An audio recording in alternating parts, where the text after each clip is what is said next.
일부 찬양대회 찬양을 들어보니까 꼭 그 파릇파릇한 생기 있는 연두빛 새싹 같은 그런 상큼함이 있습니다. 네, 귀한 찬양 너무너무 감사합니다. 지난주에 우리는 이 고난주간 특별 새벽 기도회를 진행을 했는데 이 5개 교회가 강단을 순회하면서 교류를 하였습니다. 오시는 목사님들보다 제가 보니까 각각 재능과 달란트와 특징이 다르더라고요. 어떤 분은 섬세하고 분석적이고 어떤 분은 따뜻하고 영성이 느껴지는 그런 목사님도 있었습니다. 그래, 제가 강단 교류를 괜히 했나, 우리 교우들이 저분하고 우리 담임 목사님 보고 바꿨으면 좋겠다 이런 생각을 하는 건 아닌가 괜한 걱정을 했는데, 여러분은 어쩔지 모르지만 저는 그렇더라고요. 저는 다녀보면 다녀볼수록 우리 교회 담임 목사 하기를 내가 진짜 잘했다 이런 생각이 들었습니다. 여러분, 제가 보니까 그 교회 성도님이랑 우리 성도님이랑 안 바꾸고 싶고 우리 장로님이랑 그 교회 장로님과 안 바꾸고 싶더라고요. 여러분, 좋은 성도는 시간이 가면 갈수록 진가가 드러나고 가면 갈수록 귀하게 여겨지는 성도가 좋은 성도가 되는 줄로 믿습니다. 우리 교회와 저와 여러분이 가면 갈수록 그 실력이 아름답게 드러나는 믿음의 성도들이 될 수 있기를 주님의 이름으로 축원합니다. 지난주에 우리는 약속의 땅에 들어가서 이스라엘 백성들이 어떻게 살아야 할지를 신신당부하시는 이 신명기의 말씀을 우리가 상고한 바가 있습니다. 신명기에서 하나님께서 무엇을 신신당부하시느냐, 그것은 너희들이 여기에서는 어쨌든지 몰라지만 약속의 땅에 문을 열고 들어가거든 그 땅에서는 다르게 살라. 먹는 것도 아무거나 먹지 말고 구별되게 먹기를 당부하고 계십니다. 그리고 염소 새끼 한 마리를 잡아 먹어도 다르게 하라. 염소 새끼를 잡는데 어떻게 하라고요? 최소한 그 어미의 뱃속으로 난 그 새끼이기 때문에 그 어미의 저주로는 그 새끼를 삼지 말라.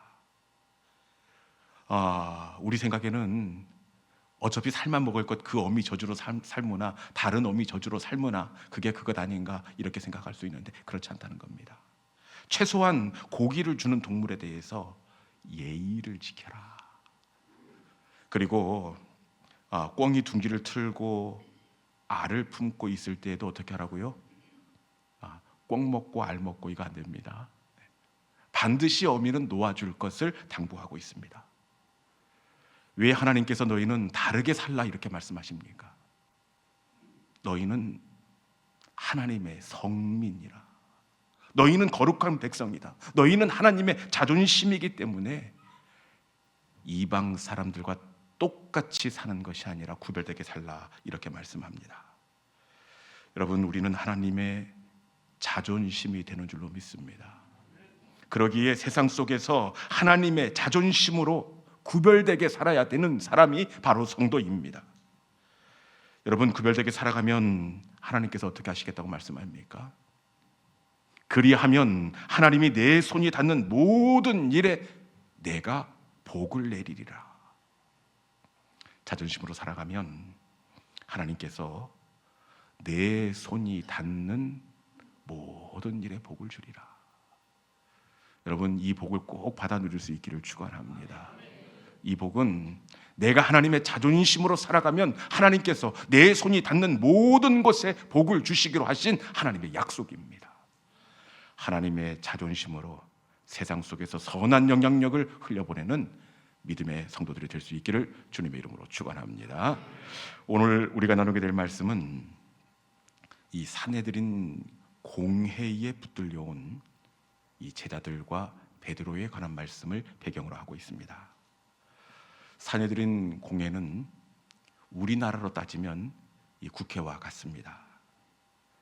지금 베드로와 제자들이 사내들인 이 국감장에 나와 지금 신문을 받고 있는 그런 분위기라고 보면 타당할 것입니다. 지금 저들을 질책하고 책임을 추궁하는 분위기가 심상치가 않는데 이 사내들인 공의원들이 왜 이렇게 흥분하고 왜 이렇게 지금 분위기를 험악하게 몰아가면서 베드로와 제자들을 추궁하고 있느냐? 바로 이것 때문에 그렇습니다. 저들이 이렇게 추궁을 받는 이유는 사도행전 4장 18절 때문입니다. 같이 한번 읽어볼까요? 자, 시작. 그들을 불러 경고하여 도무지 예수의 이름으로 말하지도 말고 가르치지도 말라 하니. 아멘. 지금 국장감에 나오기 이전의 상황입니다. 이전에 어떤 일이 있었느냐? 그들에게 경고하여 예수님의 이름으로 말하지도 가르치지도 말라, 그렇게 하겠다고 약속을 했습니다.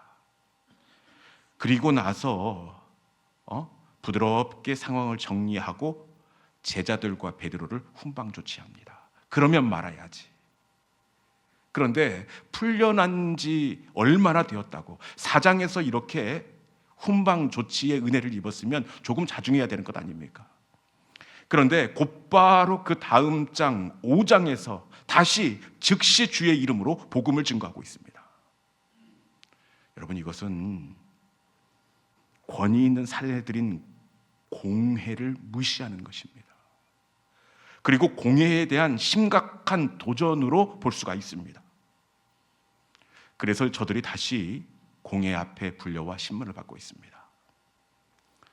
이런 분위기라면 베드로와 제자들이 어떻게 해야 되겠습니까? 일단 꼬리를 내려야 됩니다. 왜냐? 사내들인의 판결에 의해서 저들이 살고 죽을 수가 있습니다. 그렇게 일단 꼬리를 내리고 저자세를 취해야 됩니다. 잘못했다고. 선처해 주신 은혜를 내가 까먹고 어쩌다 보니 다시 약속을 어기게 되었다고, 정말 죽을 죄를 지었다고 선처해 주신다면, 그러면서 발이 손이 되도록 싹싹 빌어야 합니다. 그런데 지금 이 자리가 어떤 자리라고 다시 불려온 베드로와 제자들이 어떻게 하느냐? 제가 볼 때는 이 사람들 제정신 아닙니다. 5장 29절, 다시 붙잡혀 와서 신문을 받고 있는데 베드로와 제자들이 어떻게 하느냐? 한번 읽어봅시다. 시작. 베드로와 사도들이 대답하여 이르되 사람보다 하나님께 순종하는 것이 마땅하니라. 마땅하니라. 여러분, 이게 제정신입니까 지금? 어떻게 이 일을 수습하리라고? 우리가 이렇게 하는 것이 마땅하다. 어느 자리라고 지금 이렇게 당당하게 나오는 것입니까? 제가 볼 때는 이 사람들이 뭘 잘못 먹은 것 같습니다. 원래 저들은 이런 사람들이 아니잖아요. 원래 저들은 위기에 몰리면 의리고 맹세고 소용이 없었던 연약한 사람들이었습니다. 우리 주님이 보고 계시는데도 우리 주님 얼굴 앞에서 예수님을 모른다고 부인했던 겁쟁이들이었습니다. 혹시 예수님이 안 보인다면 그래도 모른다고 할 수 있지만, 어떻게 얘기하나 보자 하고 예수님이 모닥불 너머에서 베드로를 보고 있습니다. 그런데 베드로가 몇 번 부인하죠? 3번을 부인합니다. 이 대질 신문 정말 어려운 자리인데 아무리 강심장도 이 대질 신문 앞에서는 있는 것을 없다고, 아는 것을 모른다고 하기가 굉장히 어렵습니다. 그런데 우리 주님께서 보고 계시는데 베드로는 얼마나 뻔뻔한지, 얼마나 겁쟁이고 비겁한지 우리 주님을 모른다고 저주하면서 맹세하다. 우리말로 표현하면 펄쩍펄쩍 뛰면서 모른다고 그렇게 부인했던 사람입니다. 이랬던 저들이 지금 살기와 위협이 등등한 사내들인 공회에서 우리가 마땅하다, 어쩔래, 이렇게 당당하게 저들의 신문에 응하고 있습니다. 여러분, 도대체 저들이 어떻게 이렇게 완전히 다른 사람이 되었을까요? 저들이 어떻게 이렇게 담대하게 우리가 마땅하다, 이 변론에 맞설 수가 있었을까요? 그 이유가 있는데 우리 사도행전 5장 32절 말씀 한번 읽어봅시다. 사도행전 5장 32절입니다. 자, 시작. 우리는 이 일의 증인이요 하나님이 자기에게 순종한 사람들에게 주신 성령도 그러하더라. 아멘. 다시 한번 읽어볼 텐데 앞쪽에 보니까 같이 한번 읽어봅시다. 시작. 우리는 이 일의 증인이요. 아멘. 거기까지입니다.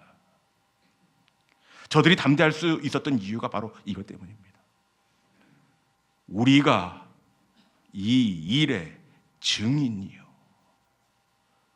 저들은 이 일의 증인이었기 때문입니다. 증인의 사전적 의미를 보니까 어떤 사실이나 사건의 진위를 직접 보고 듣고 경험하여 그것을 말해줄 수 있는 사람, 이 사람이 바로 증인입니다. 우리가 이 일의 증인이요. 제자들은 이 일의 증인이었기 때문에 담대할 수가 있었습니다. 이 일의 증인이요. 이 일이 어떤 일입니까? 이 일이 어떤 일이냐? 우리 5장 30절 한 절 두 절 위에 보니까 이 일의 증인이기 때문입니다. 이 일이 어떤 일인지 한번 읽어봅시다. 자, 시작. 살리시고, 아멘. 이 일은 너희가 죽인 예수를 우리 하나님이 살리시고, 제자들은 유대인들이 십자가에 죽인 예수가 다시 살아나신 것을 직접 보고 듣고 경험한 증인이었기 때문입니다. 제자들은 자신의 손으로 주님의 부활하신 못자국을 직접 만져본 증인이기 때문입니다. 자신의 손을 주님의 창자국에 직접 넣어본 증인이기 때문입니다. 제자들은 직접 부활의 현장을 경험한 증인이었기 때문에 공회의 위협에서도 그들의 뜻을 구부리지 않았던 겁니다. 여러분, 증인들의 증언을 볼 때 예수님의 부활은 어떤 신념이나 사상의 영역이 아니라 분명한 역사적인 사실이 되어지는 줄로 믿습니다. 그런데 유대인들은 지금도 무엇을 주장하느냐? 유대인들은 예수님의 부활을 절대로 인정하지 않습니다. 당시 예수님의 무덤을 지키던 경비병들에게 돈을 주어 그들을 매수합니다. 그리고는 예수님의 부활을 놀라보고 했던 그들에게 어떤 말을 퍼뜨리도록 하느냐? 이 돈을 주어 어떤 소문을 내게 하는지 마태복음 28장 13절에 있는 말씀, 마태복음 28장 13절에 있는 말씀 같이 한번 읽어보도록 하겠습니다. 자, 시작. 이르되 너희는 말하기를 그의 제자들이 밤에 와서 우리가 잘 때 도둑질하여 갔다 하라. 아멘. 어떤 소문을 내라고 합니까? 경비병들이 자고 있는데 베드로와 예수님의 제자들이 몰려와서 무덤 문을 열고서 예수님의 시체를 도둑질하여 갔다 하라. 경비병들에게 돈을 주어 유언비어를 터뜨리게 합니다. 그래서 지금도 유대인들은 예수님의 부활을 부활이 아닌 이 도적설로 오해하고 있습니다. 그런데 여러분 한번 묻겠습니다. 저들의 주장처럼 제자들이 예수님의 시체를 훔쳐갔다면 어떻게 사내들인의 그 살기 어린 위협 신문 앞에서 저들이 당당할 수 있었겠습니까? 베드로와 제자들은 이 일의 증인이라 부활의 주님을 만났기에 증인이기에 담대할 수가 있었습니다. 여러분, 저들은 직접 만났기 때문에 공회 앞에서 담대할 수 있었고 죽음 앞에서도 겁을 내지 않았습니다. 증인은 절대로 겁을 낼 수가 없습니다. 그 뜻을 구부릴 수가 없습니다. 내가 봤으니, 내가 경험했는데 어떻게 그 뜻을 구부릴 수가 있습니까? 예수님의 제자 중 유일하게 예수님의 부활을 믿지 않았던 제자 한 사람이 있습니다.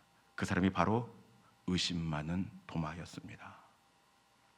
우리 주님은 내가 3일 뒤에 살아나리라 말씀하셨지만 도마는 내가 못자국을 만져보고 창자국을 보기까지는 믿지 않겠노라. 굉장히 이성적인 사람이었습니다. 이랬던 도마가 그 인생의 마지막에 어떻게 되었느냐. 도마는 12제자 중 가장 멀리 지금의 인도의 케릴라 지역까지 주의 복음을 들고 갑니다. 그리고 첸나이 지역에서 창에 찔려 순교를 당하게 됩니다. 여러분, 도마는 의심 많은 사람이었고 이성적인 사람이었고 다소 부정적인 기질의 사람이었습니다. 이런 도마가 어떻게 인도까지, 그것도 평안한 죽음이 아닌 창에 찔려 순교를 감당할 수가 있었겠습니까? 여러분, 그것은 이 일의 증인이라. 그것은 부활의 증인이기 때문에 그렇습니다. 부활하신 주님의 못자국을 만져보고 주님의 창자국에 손을 넣어보고 나의 주 나의 하나님, 도마가 부활의 주님을 만났기 때문입니다.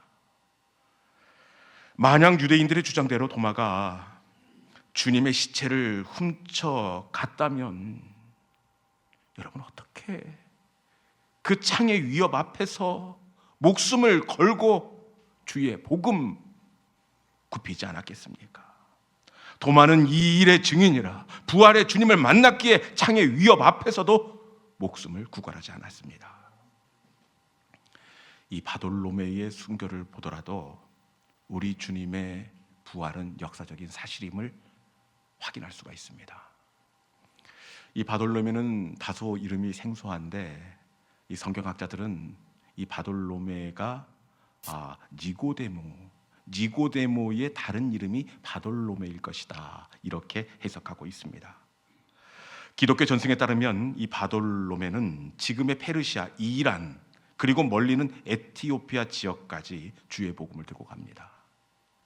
그리고 이곳에서 왕의 형제 중 한 사람을 회심시켰다는 제목으로, 그 이란이나 이런 데는 굉장히 그 이슬람 지역 아닙니까?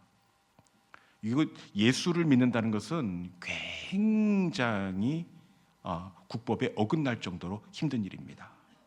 그런데 왕의 형제 중 한 사람을 이 바돌로메가 회심을 시킵니다. 그래, 이 왕에게 직접 끔찍한 고문을 당한 뒤에 처형을 당하는데 도마는 창에 찔려 순교를 당하고 이 바돌로메는 끔찍한 고문 뒤에 이 피부가 다 벗겨져서 그렇게 마지막 순교를 당하게 되었습니다.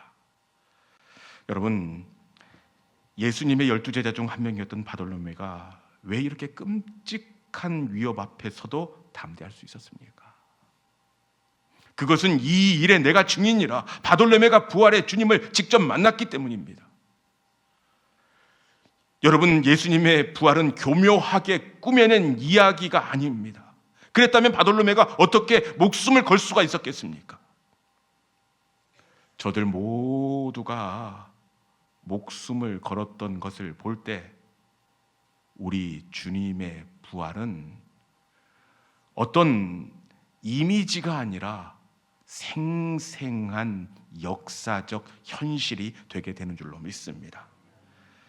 결정적으로 우리 주님의 부활이 역사적 사실임을 부인할 수 없는 증거가 있는데, 그것은 이 야고보의 증언을 보면은 흔들릴 수 없는 사실입니다.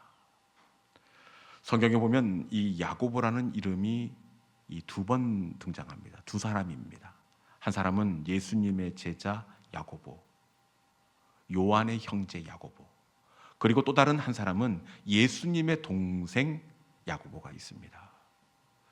그런데 예수님의 동생 야고보가 예수님을 어떻게 부르고 있느냐? 여러분, 다른 사람은 다 속여도 내 동생은 못 속입니다. 다른 사람은 아무리 사기를 치고 위장을 하고 가면을 쓰고 가발을 써도 식구는 절대로 속일 수가 없습니다. 그런데 예수님의 동생 야고보가 어떻게 증언하고 있느냐? 우리 야고보서 1장 1절에 있는 말씀 같이 한번 읽어봅시다. 야고보서 1장 1절입니다. 자, 시작. 하나님과 주 예수 그리스도의 종 야고보는, 아멘, 거기까지입니다. 네, 거기까지인데, 하나님과 주 예수 그리스도의 종 야고보는, 야고보가 누구라고요? 예수 그리스도의 종. 그런데 예수 그리스도를 그 앞에 보니까 주 예수 그리스도의 종 야고보 이렇게 부르고 있습니다. 여러분, 야고보가 예수님을 형님이라고 불러야 되는 건 아닙니까? 그런데 야고보는 예수님을 형님이 아니라 주 예수 그리스도, 나의 주 나의 하나님이라 그렇게 부르고 있습니다. 야고보가 가장 잘 알고 있습니다. 저분이 어떤 분인지. 야고보가 이렇게 해야 할 이유가 없지 않습니까? 거짓이라면, 예수님이 이 땅에 오신 하나님이 아니시라면 여러분 이렇게 해야 할 이유가 없습니다. 야고보가 저렇게 했던 것은 야고보는 부활의 주님을 만났기 때문입니다. 여러분, 제자들과 순교자들의 증언을 통해 흔들림 없는 부활신앙으로 바로 세워져 가는 이 부활절 아침이 될 수 있기를 주님의 이름으로 축원합니다. 우리는 이 일의 증인이라. 여러분, 우리 주님은 사망 권세를 이기시고 장사된 지 사흘 만에 살아나셨습니다.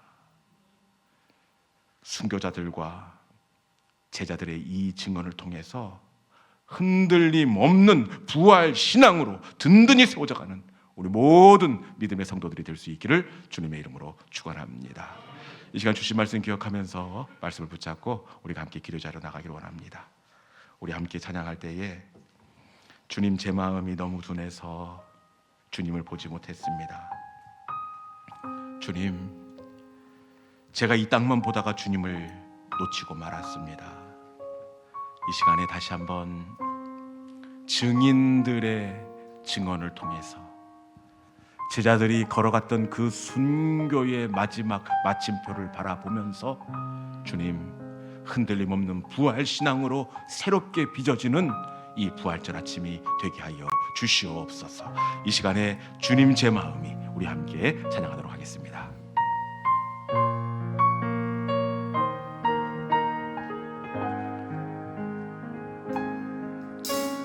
주님, 제 마음이 너무 둔해서 주님을 볼 수 없습니다.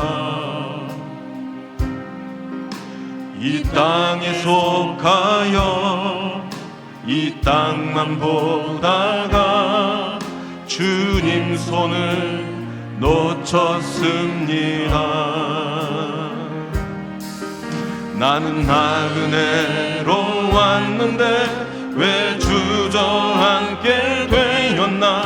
나는 정직이인데 언제부터 내 삶의 주인이 되어버렸나?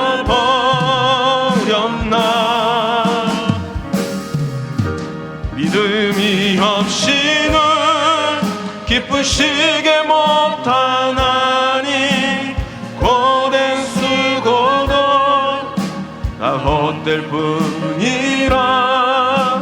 믿음이 없어서 무너진 삶의 모든 자리에 다시 주님을 기다린 믿음이 없이는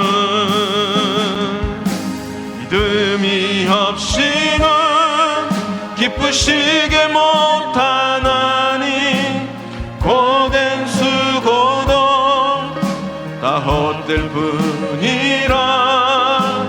믿음이 없어서 무너진 삶의 모든 자리에 다시 주님을 기다립니다.